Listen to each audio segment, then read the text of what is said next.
Hi, ഏവർക്കും black മീഡിയയുടെ പുതിയൊരു വീഡിയോയിലേക്ക് സ്വാഗതം. സ്ത്രീകൾക്ക് ഓരോ മാസവും 2500 വരെ സാമ്പത്തിക സഹായം ലഭിക്കുന്ന പുതിയൊരു പദ്ധതി സംബന്ധിച്ച ഇപ്പോൾ വലിയ രീതിയിൽ ചർച്ച നടക്കുന്നുണ്ട്. അർഹരായ സ്ത്രീകളുടെ ബാങ്ക് അക്കൗണ്ടിലേക്ക് നേരിട്ട് പണം എത്തിക്കുന്ന രീതിയിലാണ് പദ്ധതി. എന്നാൽ ഈ പദ്ധതിയുടെ ഗുണഭോക്താക്കളാകാൻ ചില പ്രധാന നിബന്ധനകൾ പാലിക്കണം. ആർക്കൊക്കെ ഈ തുക ലഭിക്കും? പ്രായപരിധി എത്രയാണ്? വരുമാന പരിധി എത്രയാണ്? എന്തൊക്കെ രേഖകൾ ആവശ്യമാണ്? അപേക്ഷ എങ്ങനെ നൽകാം? ഇതെല്ലാം ഈ വീഡിയോയിൽ പൂർണ്ണമായി നമുക്ക് മനസ്സിലാക്കാം. ചാനൽ ആദ്യമായി കാണുന്നവർ ചാനൽ ഒന്ന് സബ്സ്ക്രൈബ് ചെയ്യാനും കൂടെയുള്ള ബെൽ ബട്ടൺ എനേബിൾ ചെയ്യാനും കമൻറ്റുകൾ പോസ്റ്റ് ചെയ്യാനും ഷെയർ ചെയ്യാനും മറക്കാതിരിക്കുക. 2500 ലഭിക്കുക ആർക്കെല്ലാമാണ്? ആദ്യമായി ഈ പദ്ധതിയിൽ ഏറ്റവും പ്രധാനപ്പെട്ടത് സ്ത്രീകളുടെ പ്രായപരിധിയാണ്.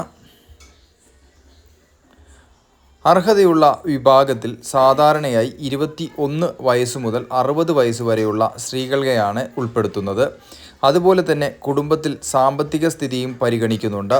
വാർഷിക കുടുംബ വരുമാനം നിശ്ചിത പരിധിക്കുള്ളിൽ ആയിരിക്കണം. ആയത് എല്ലാവർക്കും അപേക്ഷിച്ചാൽ 2500 ലഭിക്കുമെന്ന് കരുതരുത്. സർക്കാർ നിശ്ചയിച്ചിട്ടുള്ള യോഗ്യതാ മാനദണ്ഡങ്ങൾ പരിശോധിച്ചതിന് ശേഷമായിരിക്കും ആനുകൂല്യം അനുവദിക്കുക. എത്ര രൂപ ലഭിക്കും? അർഹത ലഭിക്കുന്ന സ്ത്രീകൾക്ക് പ്രതിമാസം 2500 സാമ്പത്തിക സഹായമായി ലഭിക്കും. ഇത് നേരിട്ട് ബാങ്ക് അക്കൗണ്ടിലേക്ക് എത്തിക്കുന്ന രീതിയിലാണ് പദ്ധതി നടപ്പിലാക്കുന്നത്. അതുകൊണ്ട് അപേക്ഷകയുടെ ബാങ്ക് അക്കൗണ്ട് വിവരങ്ങൾ തീർച്ചയായും രേഖകളും കൃത്യമായിരിക്കണം. ബാങ്ക് അക്കൗണ്ട് സജീവമാണോ എന്ന് പരിശോധിക്കുന്നത് വളരെ പ്രധാനമാണ്. അപേക്ഷ നൽകുമ്പോൾ പേരും ആധാർ വിവരങ്ങളും ബാങ്ക് വിവരങ്ങളും തമ്മിൽ വ്യത്യാസമുണ്ടെങ്കിൽ അപേക്ഷയിൽ പ്രശ്നങ്ങൾ ഉണ്ടാകാൻ സാധ്യതയുണ്ട്. എന്തൊക്കെ രേഖകൾ ആവശ്യമാണ് എന്നുകൂടി നോക്കാം.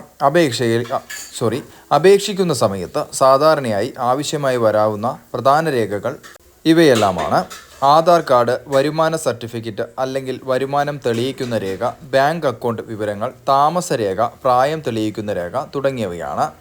എന്നാൽ കൃത്യമായി രേഖകളുടെ പട്ടിക സർക്കാർ പോർട്ടലിൽ ഔദ്യോഗിക അപേക്ഷാ നിർദ്ദേശങ്ങൾ അനുസരിച്ചായിരിക്കും. അതിനാൽ സോഷ്യൽ മീഡിയയിൽ പ്രചരിക്കുന്ന ലിങ്കുകൾ ഉപയോഗിച്ച് അപേക്ഷിക്കുന്നതിന് മുമ്പ് ഔദ്യോഗിക സർക്കാർ വെബ്സൈറ്റ് പരിശോധിക്കുന്നത് വളരെ പ്രധാനമാണ്. ആർക്കൊക്കെ ലഭിക്കില്ല? ഇനി മറ്റൊരു പ്രധാന കാര്യം, പദ്ധതിക്ക് യോഗ്യതയില്ലാത്ത വിഭാഗങ്ങളെയും സർക്കാർ നിശ്ചയിച്ചിട്ടുണ്ട്.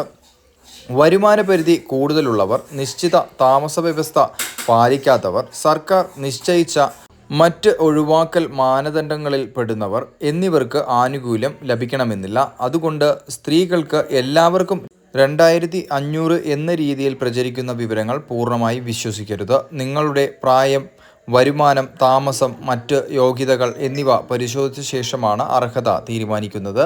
അപേക്ഷിക്കുമ്പോൾ ശ്രദ്ധിക്കേണ്ട കാര്യങ്ങൾ: അപേക്ഷ നൽകുമ്പോൾ ഏറ്റവും ശ്രദ്ധിക്കേണ്ട ഔദ്യോഗിക അപേക്ഷാ സംവിധാനമാണ്.